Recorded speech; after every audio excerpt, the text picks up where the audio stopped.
देख रहे हैं मनी गुरु। मैं हूं पल्लवी अरुण वर्मा। पीपीएफ यानी कि पब्लिक प्रोविडेंट फंड हमेशा से एक लोकप्रिय ऑप्शन रहा है निवेश का, लेकिन फिलहाल जिस तरह से ब्याज दरें गिरी हैं, आम निवेशक दुविधा में है कि 8% से भी कम इंटरेस्ट पर क्या अब इस ऑप्शन में पैसा लगाना चाहिए या नहीं, यानी इसमें अब कितना दम बाकी है।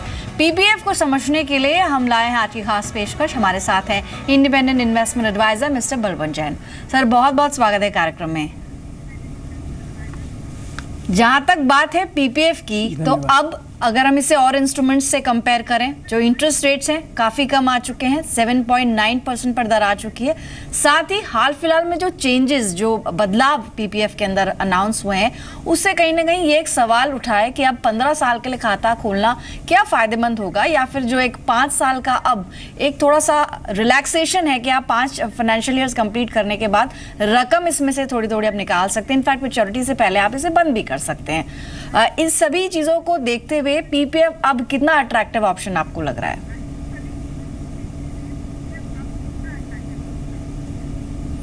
देखिए पल्लवी, जो पीपीएफ अकाउंट है वो जब इंट्रोड्यूस किया गया तो वो जो एम्प्लॉय प्रोविडेंट फंड, जो ऑर्गेनाइज सेक्टर में जो लोग काम करते हैं, उनको प्रोविडेंट फंड का डिडक्शन वगैरह होता है।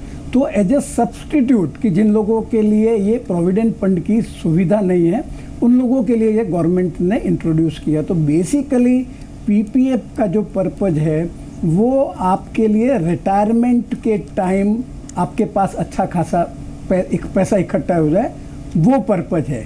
जहाँ तक अभी आप जैसे कह रही है कि जो विड्रॉल के जो नियम अभी चेंज किए हैं 2016 में, वैसे पीपीएफ का खाता आप बंद नहीं कर सकते। पीपीएफ के खाते की टेन्योर जो है वो 15 साल है, परंतु एक्सेप्शनल सर्कमस्टेंसेज में, जैसे अगर आपके घर में कोई बीमार है, आप बीमार है, आपके स्पाउस बीमार है, आपके चिल्ड्रन बीमार है, या अकाउंट होल्डर या जो माइनर चाइल्ड है जिसके नाम से अकाउंट है, उसको हायर एजुकेशन के लिए अगर पैसा चाहिए तो आप पीपीएफ का अकाउंट 5 साल पूरा होने के बाद प्रीमेच्योरली बंद कर सकते हैं।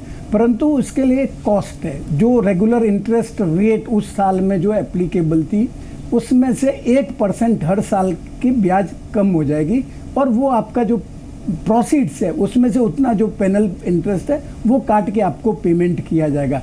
परंतु मेरा सुझाव है कि अगर आपको ज़रूरत नहीं हो तो पीपीएफ के पैसे को हाथ नहीं लगाइएगा। अगर आपके पास दूसरा और कोई जरिया है मेडिकल इमरजेंसी को मीट करने का, या जो हायर एजुकेशन के रिक्वायरमेंट है, तो आप पीपीएफ का खाता बंद तो कतई नहीं करिएगा, क्योंकि इसमें मतलब ये क्या बोलते हैं, विन विन सिचुएशन है पीपीएफ अकाउंट। अब जैसे आप कंट्रीब्यूट करते हैं तो आपको इनकम टैक्स में बेनिफिट मिलता है, उसके ऊपर जो इंटरेस्ट आता है वो आपके हाथ में एग्जम्प्ट है, जब मैच्योरिटी पे जब पैसा मिलता है वो भी आपके हाथ में फिलहाल तो पूरी तरह से एग्जम्प्ट है। तो मेरे हिसाब से जो व्यक्ति रिस्क नहीं लेना चाहता, जो इक्विटी मार्केट की रिस्क नहीं लेना चाहता, तो उसके लिए पीपीएफ से बेहतर इन्वेस्टमेंट का जरिया नहीं है। उसमें आपको टैक्स बेनिफिट भी है और कंपाउंडिंग का भी बेनिफिट होता है, क्योंकि ये इसका इनिशियल पीरियड 15 साल है, तो आपके पास 15 साल बाद में अगर आप रेगुलरली कंट्रीब्यूट करेंगे तो अच्छा पैसा इकट्ठा हो जाता है। इनफैक्ट बलवंत जी, जिन्होंने आज से कुछ समय पहले खोला हो, यानी कि अब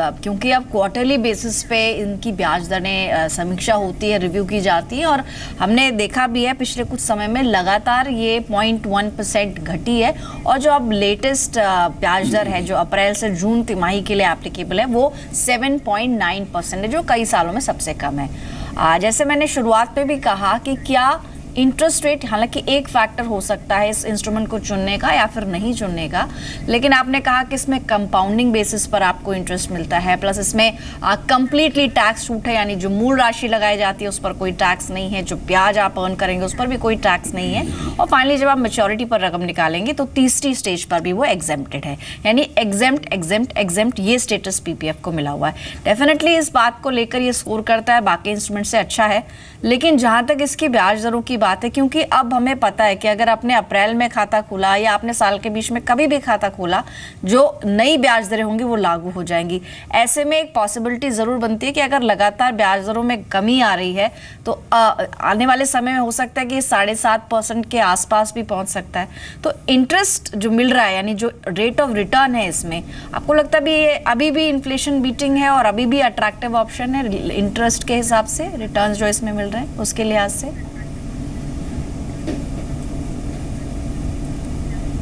पल्लवी, कोई भी इन्वेस्टमेंट अगर फिक्स रेट इन्वेस्टमेंट अगर आप कंसीडर करते हैं तो आपको जो 7.9 है वो तो नॉमिनल इंटरेस्ट रेट है।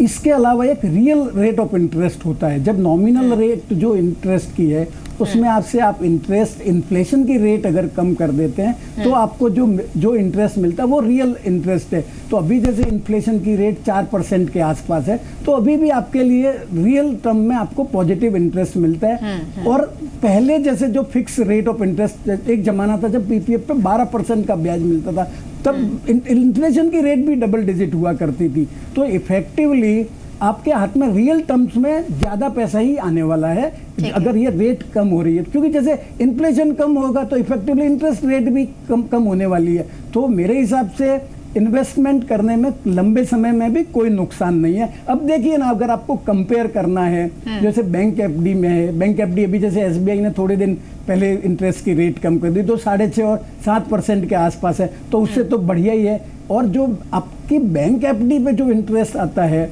उस पे आपको टैक्स लगता है, तो टैक्सेबल इनकम है। ये तो पीपीएफ मैंने जैसे बताया आपके हाथ में पूरी तरह से एग्जम्प्ट है। तो आपको भले ही आपके रिटायरमेंट के लिए कॉर्पस इकट्ठा करना है या बच्चों की पढ़ाई शादी के लिए भी अगर पैसा इकट्ठा करना है और कोई रिस्क नहीं लेना चाहते तो मेरी ओपिनियन में पीपीएफ से अच्छा ऑप्शन आपके पास और कोई नहीं आज की तारीख में। ठीक है। इनफैक्ट आपसे ये हम जानना चाहेंगे कि पीपीएफ खाता अब क्योंकि ऑनलाइन भी अवेलेबल है, लेकिन जिसका जो तरीका है, जो ट्रेडिशनल तरीका है, पोस्ट ऑफिस में जाइए वहां पर खाता खोलिए, शायद कुछ मिनिमम 500 रुपए से खाता खुलेगा। क्या माइनस के लिए भी खाता खुल सकता है? मतलब कौन कौन इस खाते का फायदा उठा सकता है?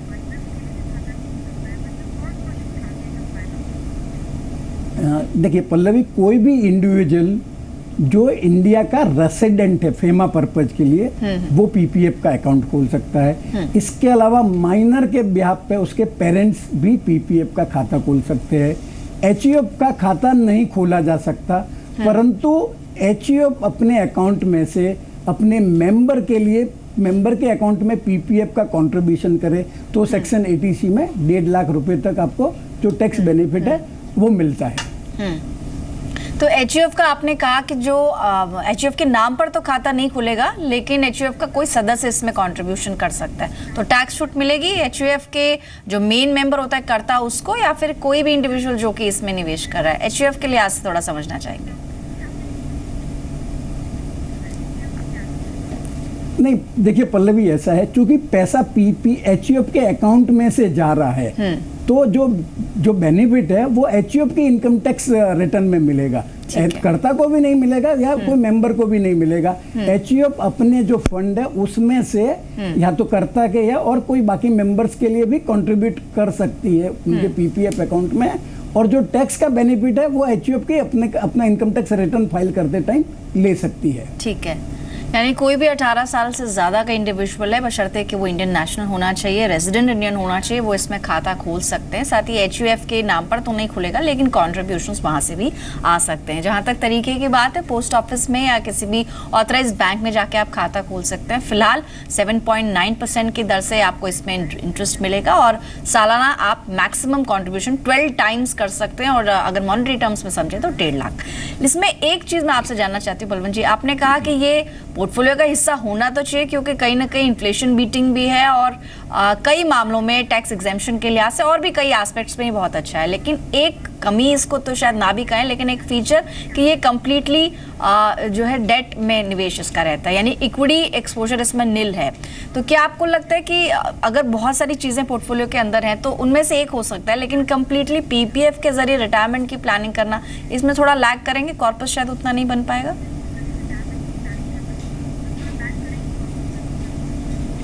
देखिए पल्लवी, जो आपका जो पोर्टफोलियो है उसमें एक असेट अलोकेशन का कॉन्सेप्ट होता है।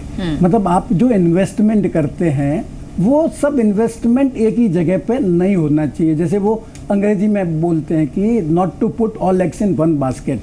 तो जो आप कह रही है कि सिर्फ पीपीएफ में ही इन्वेस्ट करना चाहिए, मैंने यह नहीं कहा कि सिर्फ पीपीएफ में ही इन्वेस्ट करना चाहिए, परंतु आपका जो असेट एलोकेशन है उसमें इक्विटी भी होना चाहिए और डेट भी होना चाहिए, और डेट के एक भाग के रूप में आपका पीपीएफ भी हो सकता है, और जिसमें मैंने बताया कि कोई स्पेसिफिक गोल जो है, जो लॉन्ग टर्म गोल है, उसमें आप पीपीएफ कंसीडर कर कर सकते हैं रिटायरमेंट या बच्चों के कोई एजुकेशन या मैरिज की प्लानिंग के लिए। परंतु देखिए पल्लवी, ऐसा है, अगर आप यंग है, अभी कैरियर शुरू किया है, तो मेरे हिसाब से पीपीएफ से भी बेहतर ऑप्शन आपके पास उपलब्ध है ईएलएसएस के फॉर्म में, जिसपे आपको लंबे समय में पीपीएफ से बढ़िया रिटर्न मिलेगा और पीपीएफ की तरह ही एक तीनों लेवल पे एग्जम्प्ट है। परंतु जो लोग रिस्क नहीं लेना चाहते या कोई व्यक्ति अपने रिटायरमेंट के लिए सेव करना चाहता है और चाहता है कि मैं रिटायर हूं तब मुझे कम से कम फिक्स अमाउंट थोड़ा बहुत मिल जावे, तो उनके लिए पीपीएफ अच्छा है। परंतु जैसे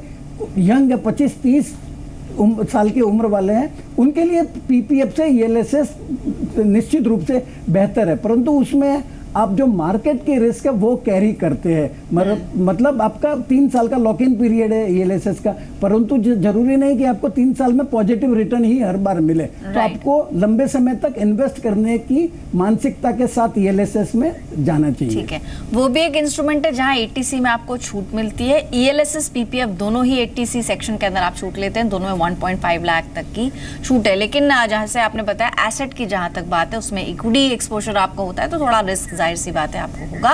तो आप अपने लेवल पर देखें आप कितना जोखिम ले सकते हैं, कितना रिस्क ले सकते हैं, और अकॉर्डिंगली आप इन दोनों में से किसी एक ऑप्शन में निवेश कर सकते हैं। जहां तक बात टैक्स छूट की है, आपने कहा इंडिविजुअल्स भी इसमें कंट्रीब्यूट कर सकते हैं, और माइनर के लिए अगर कोई अकाउंट खोलता है तो जो भी गार्जियन होगा या पेरेंट होगा वो टैक्स छूट अपने मतलब बच्चे के नाम पर ले सकता है। तो क्लबिंग का जो एक कॉन्सेप्ट है टैक्स में, वो मैं आपसे समझना चाहूंगी। अगर कोई हाउसवाइफ है और वो अपनी वाइफ के नाम पे खाता किसी ने खोला है, तो क्या वो इंडिविजुअल भी एटीसी में छूट ले पाएगा, और क्या वो 1.5 लाख की जो उसकी खुद की लिमिट है इंडिविजुअल की, उसके बियॉन्ड छूट ले सकता है क्या इसमें? देखिए पल्लवी, जो एटीसी की जो लिमिट है वो 1.5 लाख रुपए की है, परंतु उसमें बीच में रेगुलेशन आया कि आप अपने अकाउंट में और माइनर के अकाउंट में दोनों में मिला के आप 1.5 लाख रुपए तक ही कंट्रीब्यूट कर सकते हैं। Okay. जहां तक प्रश्न है कि किसके अकाउंट में कंट्रीब्यूट करके आप टैक्स बेनिफिट ले सकते हैं, तो आप आपके अकाउंट में कंट्रीब्यूट कर सकते हैं, आपके स्पाउस के अकाउंट में कंट्रीब्यूट कर सकते हैं, और आपके कोई भी चाइल्ड के अकाउंट में कंट्रीब्यूट कर सकते हैं। जरूरी नहीं कि वो माइनर ही हो, इवन आपकी मैरिड डॉटर है उसके अकाउंट में भी कंट्रीब्यूट कर सकते हैं। फाइनेंशियली इंडिपेंडेंट आपका सन है, उनके अकाउंट में भी आप कम कर सकते हैं, तो उनको बेनिफिट मिल जाएगा। दूसरा जो आपका प्रश्न था क्लबिंग का, ऐसा होता है कि जैसे अगर एक स्पाउस दूसरे स्पाउस को कोई भी गिफ्ट देता है, तो उस गिफ्ट दी हुई असेट से जो भी इनकम होती है वो टैक्सेबल हो जाती है, गिफ्ट करने क्लब हो जाती है जो व्यक्ति गिफ्ट देता है। परंतु चूंकि पीपीएफ का इंटरेस्ट आपके स्पाउस के हाथ में एग्जम्प्ट है, अगर आप माइनर को गिफ्ट करते हैं तो माइनर के हाथ में एग्जम्प्ट है, तो क्लबिंग होने के बाद भी आपके हाथ में वो पूरी तरह से एग्जम्प्ट हो जाएगा। तो मेरे हिसाब से आपको पीपीएफ को आप टैक्स प्लानिंग के जरिए के रूप में भी यूज कर सकते हैं। आप हर साल अपनी असेट में से 1.5 लाख रुपए अपने बच्चों के अकाउंट में ट्रांसफर कर सकते हैं, और 1.5 लाख से जो आपको इनकम होने वाली थी वो आगे से आपके बच्चों के अकाउंट में हो जाएगी या आपके वाइफ के अकाउंट में हो जाएगी। और चूंकि उसका क्लबिंग का कोई प्रोविजन नहीं है, तो आप लेजिटिमेटली आपकी जो टैक्स लाइबिलिटी है वो रिड्यूस कर सकते हैं। आप अपने अकाउंट में से, अपनी एसेट में से आपके स्पाउस और आपके बच्चों के अकाउंट में कंट्रीब्यूट करेंगे। और चूंकि 56(2) के अंदर आप अपने रिलेटिव, जो क्लोज रिलेटिव है, जिसमें आपके बच्चे और आपके स्पाउस शामिल है, आप गिफ्ट कितनी भी करें उसमें कोई भी सीमा नहीं है। अदरवाइज आप अगर कोई अजनबी को या जो नॉन रिलेटिव है, अगर उसको आप 50,000 रुपये से गिफ्ट देते हैं, तो जो रेसिपिएंट है उसके हाथ में वो पूरी की, अगर 50,000 से ज़्यादा सब स्रोत से मिला के अगर उनको भेंट मिलती है, तो वो पूरी की पूरी जो रेसिपिएंट है उनके हाथ में टैक्स हो जाती है। तो इसमें देखिए क्लबिंग का भी कोई इम्प्लीकेशन नहीं होगा और गिफ्ट टैक्स का भी कोई इम्प्लीकेशन नहीं होगा 56(2) का। यानी कई मायनों में पीपीएफ एक बहुत अच्छा ऑप्शन है, लेकिन रिस्क आप अगर थोड़ा ज्यादा ले सकते हैं तो आप कुछ हिस्सा पीपीएफ और कुछ हिस्सा म्यूचुअल फंड्स में, खासतौर पर ईएलएसएस जो टैक्स सेविंग की एक कैटेगरी है म्यूचुअल फंड की, उसके अंदर निवेश कर सकते हैं।